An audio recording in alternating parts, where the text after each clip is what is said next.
I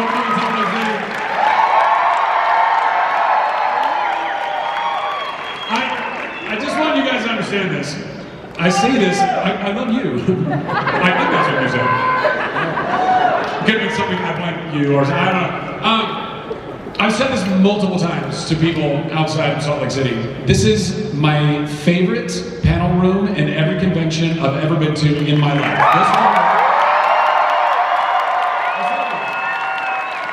That's right. It's the best, because you guys are the best. You guys, you come to FanX, you're the best fans. You come with so much heart, you come with so much love, you come with so much appreciation, you pack this room, and you make us, anyone who's up here, you make us feel so loved. And you guys understand how much I believe in the power of love, right? Do you understand how important that is? Is the power of love. Oh, by the way, is anybody coming to the karaoke concert tonight? Wonderful. Well, if you didn't know about it, there's a karaoke concert happening here at the Salt Palace in room 150, I think, or something. Oh, there it is. There's still some tickets left. I just want everybody to know who is coming to the concert tonight. So I was rehearsing it last night, and I started to kind of feel like I might be getting sick. I know. I'm not canceling. But my vocal cords are already getting fried. So I'm just giving you the disclaimer right now. If I start sounding like a dying cat, please bear with me. Please have grace. But we're also going to have a lot of other fun celebrities that are joining us. Cooper Andrews is going to be with us tonight as well. That's who's just here. So just, if you would like to come, we'd love for you to come. It's all for Nerd HQ. It's all for helping to raise money to help pay for people's therapy who can't afford it. So if you can come, please, all the money goes to that. We'd love to see you there. I like to do this little thing when who's been to a Zachary Levi panel before? So who's not been to a Zachary Levi panel before? Well, you're in for a treat. First and foremost, well, I guess it's not first and foremost, I've already been talking for a bit. Do me a favor, turn to the person next to you and say, I'm so glad that you're alive and I'm so glad that you're here right now. And mean it! Just bring a little church to you guys, just bring a little church. It's important. It's important to say that to people, and particularly people that you don't know. We are living, starting to feel it already. We are living in really wacky times, guys. And you know this, and you can feel it, and you can see it. What's happened in this state recently, you know it, you can see it. And if we don't start seeing each other as other human beings, if we don't start dehumanizing if we don't stop dehumanizing each other, we're going to keep going down really wacky roads, right? So let's see each other as human beings. Let's love each other. Can we reach across that aisle? You gotta say, hey, I might disagree with you. I might not like what you have to say, but you have every right to say it, and I'm gonna love you still because you are a child of God. Amen?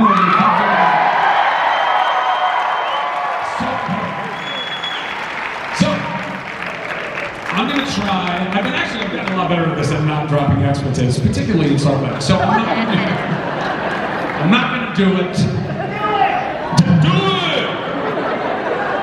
Just like wrecking more of my vocal cords right now. I love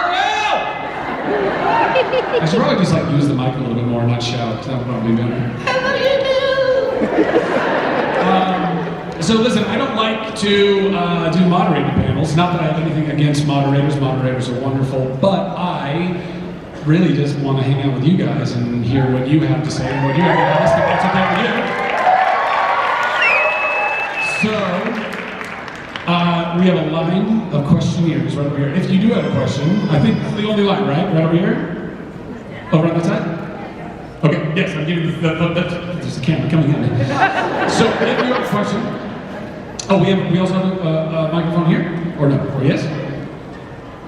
We do? We don't. We do? We don't. Testing. Oh, there we go. Ah! Thank you, sir. Sorry. Do you work here? No. Well, I just wanted to say that you don't ever change. Thanks. But I really interested Donnie asked you a question, and so I'm going to leave it to them. So. Oh, wonderful. You want to know how I invest in my SEP IRA? I'll tell you. You want to stay away from stocks and really get into bonds. It's a long-term play. Well, they're getting a little shy. It's okay, that happens. Their favorite movie right now is Ireland Grants. Oh. You're being underrated. So you're being Thank you. underrated. Anyway, they just wanted to know if you did have a real magic purple crayon, what would you draw? This is going to sound a little philosophical, or a lot philosophical for that matter, but honestly, I would draw peace on Earth. That's what I would be drawing. I don't need another plane, I don't need any things, I think... I'm cute.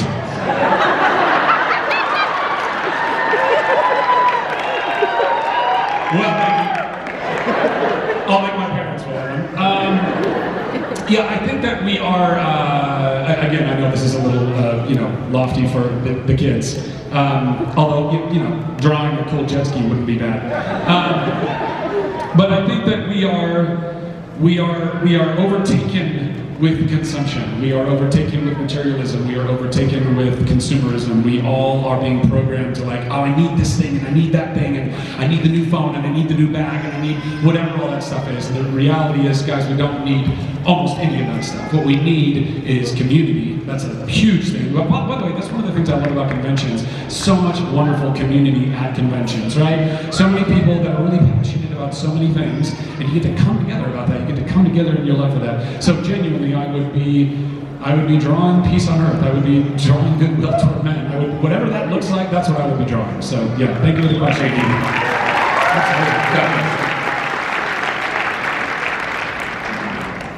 Hi. Oh my God, I'm nervous. Don't be nervous. Don't be nervous. Yeah, you got your nails. What? See, I'm nervous. I got Chuck on my nails. Nice. My question for you is, if Chuck was living, breathing, here today, standing right next to you, what do you think his life would look like? That's a great question. And it's a question I would love to answer with a Chuck movie one day.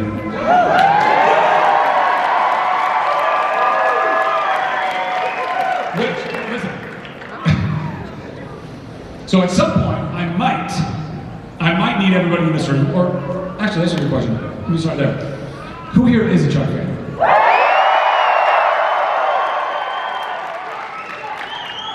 It's a good answer. So I am actively and have actively been trying to get Warner Brothers, who owns the rights to Chuck, to be open to at least allowing me to go make a Chuck movie. I believe that the show, of all the shows that keep getting rebooted or movies that are made of shows, I feel like Chuck is so deserving of that. I think that you, the fans, are so deserving of that because we did kind of end the show on a little bit of a cliffhanger. And if you haven't seen the show, I won't spoil it for you, but you should go see the show. And I think we need to resolve that. At the very least, we need to resolve that and give everybody right. So in order to do that, there might be a moment in the nearest future, I don't know, where I might, on the social needs, I might post to the world, and I might say, hey, go to this website and say, raise your hand and say, I want this. And not only will I need you to sign that, whatever, like a petition, I know there's some petitions that have floated around, but none of them have been really official, so none of them have really been, respected by the powers that high, right? So to do an official petition or an official website where I can send all of you people to it and say, if you want this, let me know. And it can't stop with you. You've got to then spread that all over the world. That becomes your mission beyond that, right?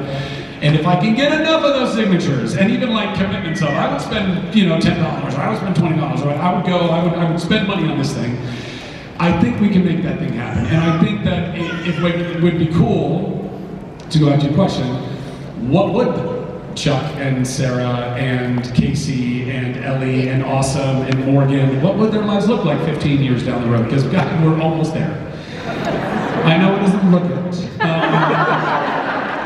And yet it also does. It looks great, Jesus. Thank you.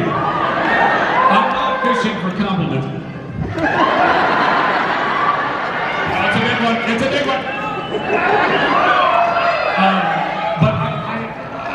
can't answer that question. I don't know.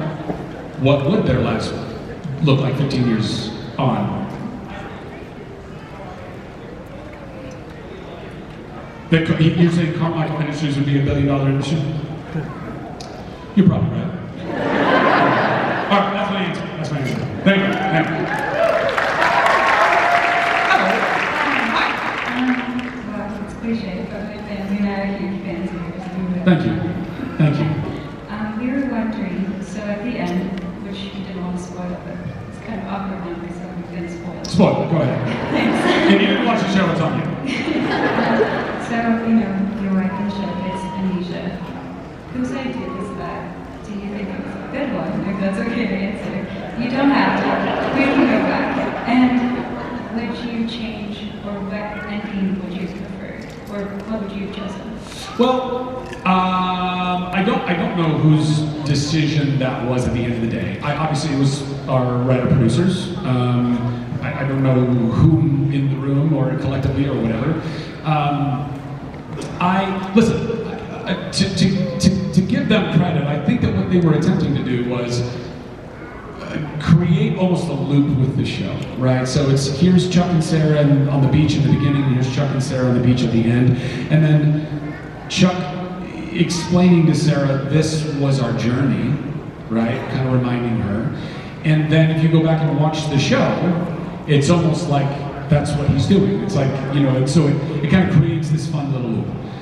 I think that's what they were aiming for. I don't think ultimately that's what a lot of the fans felt. I feel like, after spending 5 years investing in this relationship, for it to be left on this place of like, well, did she remember? Or did tell us what happened? So no, I probably wouldn't have ended it like that. But again, that's above my pay grade. I don't know. How would I have ended it? Did I tell you about Sapphires? So, no, I don't know. I honestly don't know how I did. I probably would have. I'm a happy ending guy. I like a real nice, let's button this up. Let's tie this in a nice little bow. Let's give the people that satisfaction. So whatever it would have been something like that. What's that? A chuckling? A little baby? A baby chuck? Yeah, a Charlie? Yeah. Kind of like, what's the, in Incredibles? Jack. Yeah, a little Jack who comes out and all of a sudden starts going like that, and little baby with all the secrets. Yeah, something like that. That'd be fun. Something like that. Yeah, thank you. Great question. Appreciate it. Yes, sir. All the podcasts you've been on, into. Thank you. But my question is, if James Gunn called you and asked you to propose your role as Shazam, would you accept? Of course. I mean, would you all want to see another Shazam?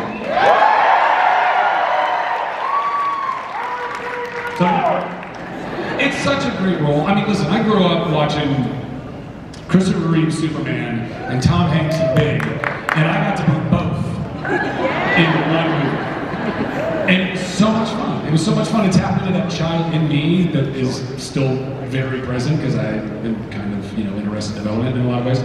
I love being an actor. I love being able to play, roles that are not specifically me, getting to play this 14-year-old and 16-year-old, teenager and all the energy that comes with that, and trying to find moments that brought that to life, and also getting to be a superhero at the same time. It's so much fun. And also that we got to highlight a foster family along the way, and just, all of the diversity, and genuine, actual, natural diversity that came with all of that. I think it was a really beautiful opportunity. I'm grateful that they gave me that opportunity. I'm grateful that I got to play that role. I'm grateful for all of you who went out and watched it, even the second one. And I didn't perform like the first one, but I was still very proud of that movie. So yeah, James or Peter or anybody at DC was like, hey, we're thinking about bringing it back. Even if it was like, hey, we're going to go do a Justice Society, or we're going to do this, or we wanted you to come back for a cameo. And I was like, absolutely, I'll go suit up again. It's a super fun role to play.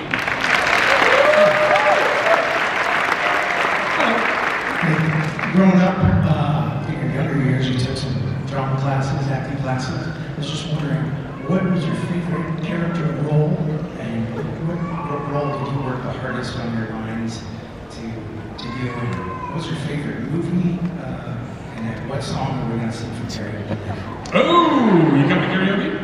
All right. What was your favorite role, character role playing when you were younger? I don't know, man. I've slept since then, so I've forgotten a lot. But my dad always used to say that. I asked him something. I don't know, son. I've slept since then. He would also say, people ask him, what do you like to be called, Daryl or whatever? He goes, oh, you can call me whatever you want. Just don't call me late for dinner. And I still say that to this day. Even though I would roll my eyes. You know how you like roll your eyes when your parents would say certain things and then you become an adult and then you start saying those things. You're like, how old am I? What has happened? As a kid, I will say this. I played the Scarecrow in The Wizard of Oz twice. And I don't know what that means about what they saw in me up here. But at least they saw that I had heart and courage. So, I mean, that was a really fun role to play. I don't know, there were, oh, you know what, I did a musical called Big River, which is the Adventures of Huckleberry Finn as a musical, and it's a fantastic show. And I played Huck, naturally. And that was amazing, because I was literally on stage the whole time. Like, as soon as Huck, because he also narrates the whole show, so as soon as I come in the beginning of the show, I'm on stage the entire first act, and I'm on stage the whole second act. And so that was a lot when I was 16 years old, but it was a dream. I loved it so much. The music's amazing, so I would say that, yeah. And what song are we going to sing at karaoke? I'm going to need your help, bro. Like I said, my vocal cords are fried. So, okay, so here's the deal. I'm going to have some songs that I'm going to sing. Who was at the concert that I did here a couple years ago? Okay, so 2 years ago, it was basically all like big band and swing stuff, and I love singing that stuff. And I'm going to do a few numbers that are some big band numbers. But then I'm also going to do some other stuff like some Weezer. I don't know if anybody loves some Weezer. I'm struggling through some of that too. But I'm going to do some rock and pop and country and whatever. But also, we're going to have the opportunity for any of the fans that are coming to the show to get up and sing songs as well. We're going to auction those off. These are going to be things where, like, you know, for example, specifically, who wants to sing I See the Light from Tango with me? Well, that's going to cost you. That's going to cost you. And it's going to be a bidding war. It's just like old classic, you know, Nerd HQ, just like getting people, again, it's all for fun and it's all for charity, so don't forget that. What's that, Bubba? Live your dream? Am I your new dream?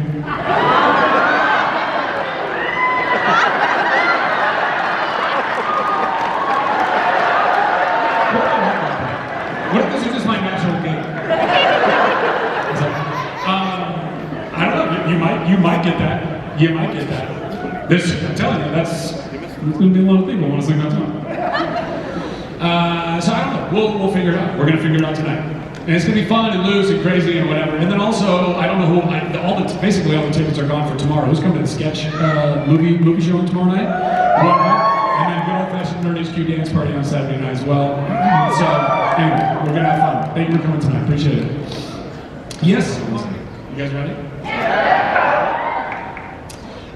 Hey, Yvonne and Josh and Sarah and Ryan and Nick and Scott and Robbie and Adam and everybody else. I'm here at FanX, as you can see from the thing behind me and the microphone I'm holding in my hand. And there are thousands of people.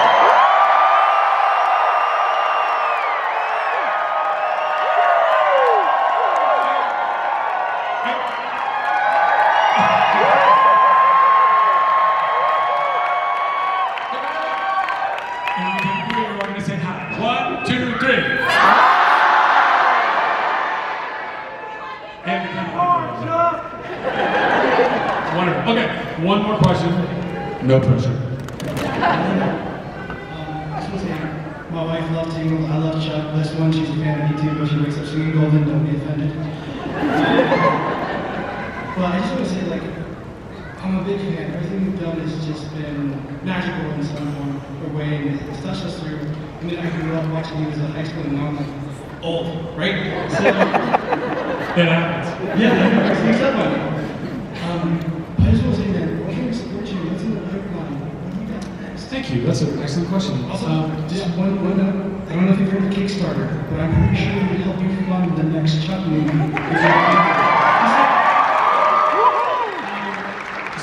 Well, thank you. I appreciate everything that you just said. You almost made me cry again, which is not hard, like me cry, as you all witnessed.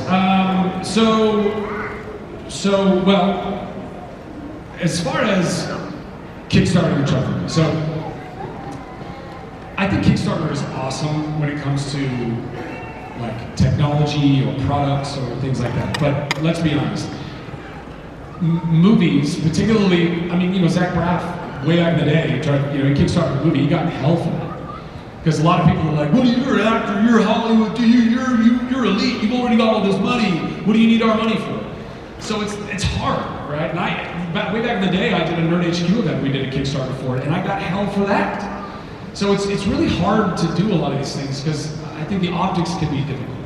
Also, for what it's worth, I don't love this idea of these echelons of if you pay X amount of dollars, you get this, but if you pay $1,000, then you get all this insider access and everything else, because I want to democratize it better than that. I don't want to just like, you know, reward the uber wealthy. I want to give everybody the kind of similar experience if you want to be able to do that. And by the way, I'm working on a new type of platform that is not just like, it's not a Kickstarter, it's more like, I think that what we could do is, as artists, we can tap into what the video game industry has been doing for a long time, which is just pre-buying. And being able to give people, like, you go pre-buy Call of Duty, well, you get that, those extra little bits, and everybody can get that. And it's not just like, oh, the uber wealthy get that kind of stuff, right? So I think we can work on stuff like that. There might be a crowd, not crowd fun, but like some kind of crowd, you know, participation in whatever the Chuck movie is going to be, beyond even just going to a website or something like that. But so I've thought a lot about those types of things. As far as what you can support me in, I will be doing, as I've just talked about crowdfunding and how I'm not the biggest fan of it, but I do think there's ways to do it in a better way. So I'm building a movie studio in Texas. I think that Hollywood has been broken since the beginning. I think that Hollywood does not value the artists and it doesn't value the audience. I don't believe it does. Charlie Chaplin and Mary Pickford and Douglas Fairbanks and all those OGs back in the day when they started United Artists, they understood that. They understood that they, the artists, needed to be more in control of their own fate and in control of making excellent quality content and entertainment because the audiences deserve that, not just things that are thrown together by a committee and then just marketed really heavily, and then we go see these things that we think are supposed to be great, and now we spent our money and we're in the theater and we're like, this is it. I don't know. And then we do all these mental gymnastics trying to rationalize the money that we spent because we don't want to walk out of the movie because we've already spent the money, we're in the theater, we drove there, all right? So now what we do is we sit through a lot of bad movies and we're all just trying to like find the things about it that are redeeming or that we like, and then we walk out and we go, yeah, well, you know, I like this thing and I like that thing. I'm like, yeah, but was it actually good? Was the whole thing actually good? And oftentimes they're not, right? And so I think that we're getting hosed left, right, and center on that. And I want to build a new United Artists. I want to build a place where artists have more control over their own fate and where we can make really nice stuff. And then be able to pre-sell that to you guys or sell it to you guys or whatever it is. Also, that's another thing. I don't think we should be doing subscriptions anymore. I think we're all just buried in subscriptions. And I think we could go back to an a la carte model where it's like, you want to buy this movie and also own that movie? By the way, how many people are like buying a movie on Amazon and but you're already subscribed to Amazon, now you're buying a movie on Amazon, and then you find out you actually don't even own that because they can take it away at any time. And I think all of us kind of want something physical again. I want to go back to like having a physical or even like some cool collectible VHSs that we can make, you know what I mean? I think there's really fun ways you can do all that. So I will be, at some point in the nearish future, I don't know, again, follow me on social media and I'll talk about these things, but there will be some kind of a crowdfundish thing that can help to helped me build that studio, helped me build that future for us, for you, for everybody else. So there's that. And then as far as individual projects are concerned, I have a movie that's coming out on November 7th. It's called Sarah's Oil. And it's a beautiful, true story.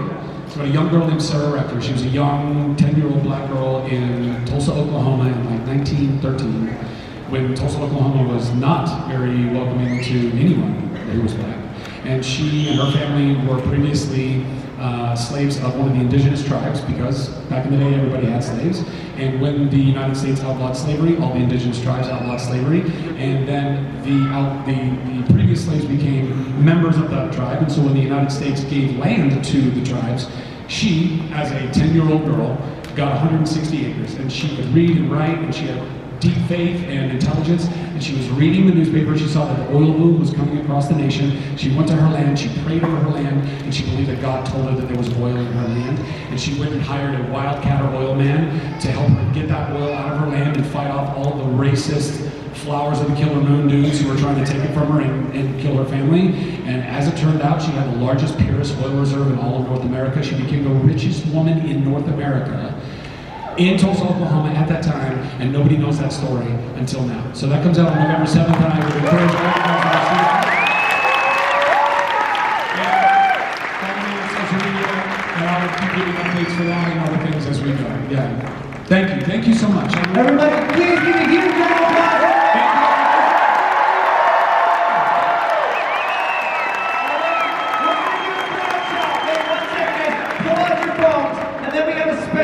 For Zachary. So what we're gonna do is right here. Zachary, have you stand right here in that white line. Pull out your phones, guys. Pull out your phones. Pull out your phones and turn your flashlights on. Turn your flashlights on. Turn those flashlights way on. And Zachary, you'll turn around, face the camera. On the count of three, you guys. I want you guys to go nuts. Ready? 1, 2, 3.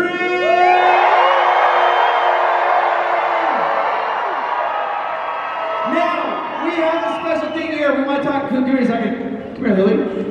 Hi, Zach. Okay, so quickly, funny story. I was walking through the convention, and some random guy came up to me and he's like, "Do you want this vacuum?" And I'm like, sure. So I take this vacuum, and I'm like, what am I supposed to do with the vacuum? So I'm talking to my Uncle John, and he's like, you should get it signed. I'm like, oh, that's a good idea. But then I was like, what if we get it signed for Nerd HQ to donate to charity? Yes! So we've got some signatures so far. So we have signatures. We have David Foley signed it, Thomas Lennon, Dylan McDermott, Henry Thomas, and Cedric Garbo. We're going to auction this vacuum off for Nerd HQ charity. This vacuum doesn't suck. Zach, you like that? Zach, he's going to sign this right now. Right now. All you guys, right here. We signed it. We need you guys to go super crazy. Ready?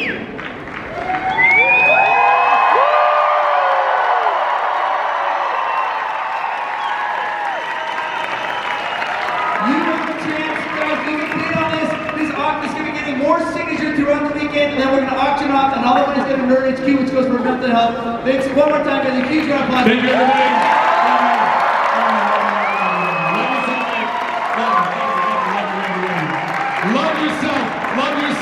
Love yourself, and love each other. God bless you guys. We'll see you soon.